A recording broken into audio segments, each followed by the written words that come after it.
It is definitely a beautiful and lovely morning across Africa. Good morning. While I'm going business this morning, we'll look at stakeholder management. And of course, we happen to have Dr. Chuks, who is a management expert who's going to share more about that topic. Interesting topic, I should admit. Good morning, sir. Good morning to you. How are you? It's a pleasure to have you on GMA. It is indeed a pleasure to be here. So I know that you're a regular feature on our show, but just for our new viewers who are actually seeing you for the first time, please tell us more about your work. Well, I do a very simple piece of work. Simple because it's something that occurs to me naturally. And if you do have a natural bent for education and teaching, you are in heaven when you are a lecturer. So basically, in a nutshell, I work for the University of Pretoria, precisely the Department of Business Management, and we're in the business of making people, not making babies, making people, so that they can bring a change to the lives of others in community. I love that. So now, talking about stakeholder management, maybe the first question will be, who is a stakeholder? Interesting question, because there are several different perspectives of it, but we will try and keep it simple.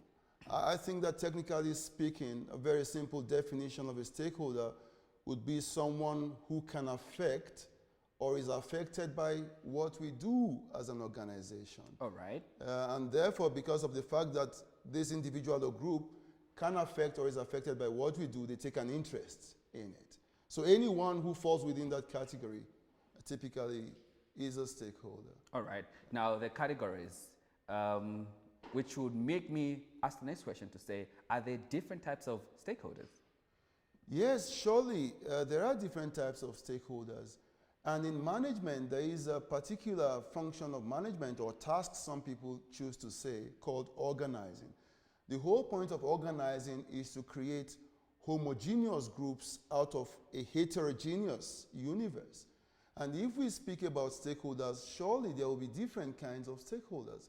In order to manage these stakeholders properly, it becomes imperative to attempt to compartmentalize them, which is a case of organizing. So it is possible for you to have different types of stakeholders, depending on what dimension you rely upon to categorize them.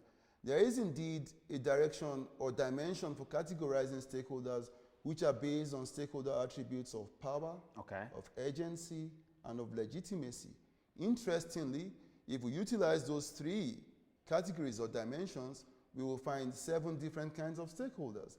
We have definitive stakeholders, we can have dominant stakeholders, we can have dormant stakeholders, we can have demanding stakeholders, we can have dangerous stakeholders, and the list can go on and on. The important thing to note is that since there are so many stakeholders, we have to be careful how we manage the different groupings. Quite interesting to note that there are different stakeholders, but now I wanted to find out what makes that kind of uniqueness to say that we have to have different stakeholders. Is it a matter of you choosing to say that I'm going to be a dominant stakeholder, a dormant stakeholder, or something like that?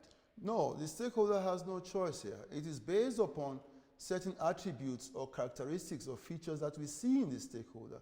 For instance, if the stakeholder has power and power alone as an attribute, yes, the stakeholder is considered to be a dormant stakeholder.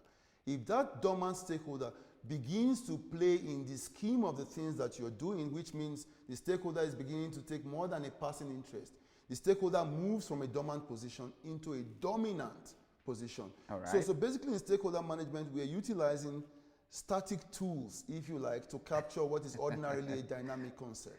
So stakeholder management, so stakeholder management has to be a continuous thing to a large extent, because we must continue to monitor the movement of the stakeholder based upon the changing attributes.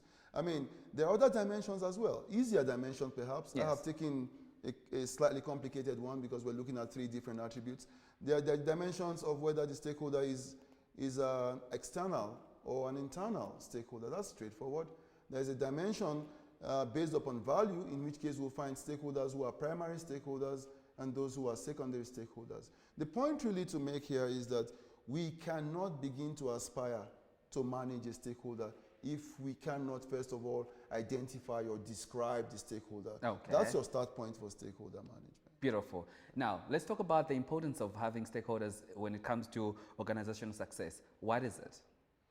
Well, stakeholders are critical to organizational success. The reason being that The extent to which an organization is able to achieve its objective is dependent upon the extent of cooperativeness that it gets from different people. Okay. For instance, employees are stakeholders. If employees do not get on board with you, there's no chance of you achieving your objectives as an organization. The community in which you work in are stakeholders. If they do not get on board with you, then they frustrate your activities. Your funders or your banks, those who provide you with finance, are stakeholders. Again, if they do not buy into your aspirations, unfortunately, your mission will be scuttled. And so it is important that stakeholders' expectations and interests resonate with the objectives of the organization. Otherwise, the organization will not be able to achieve its objectives. I think that a very easy example is what's happening in Nigeria in the area of the Niger Delta. Yes.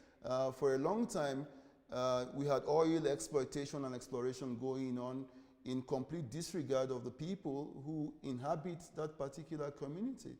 And the consequences of that is pretty known to everyone now. It's unfortunately blown over and it's gotten far worse than it should get. So typically, if organizations pay attention and manage their relationships properly with stakeholders, then they are likely to achieve their objectives. Indeed, the issue has become so topical that it has become a matter of governance.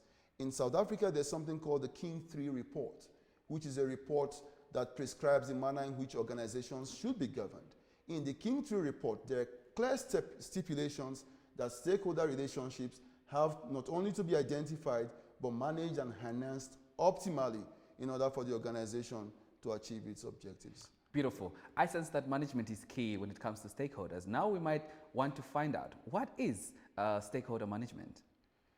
In very simple terms, because I like to go the simple route all the time. In very simple terms, stakeholder management is an approach which is hinged upon an instrumental theory that an organization's adherence to simple ethical principles such as cooperativeness and trustworthiness can indeed generate a competitive advantage for the organization.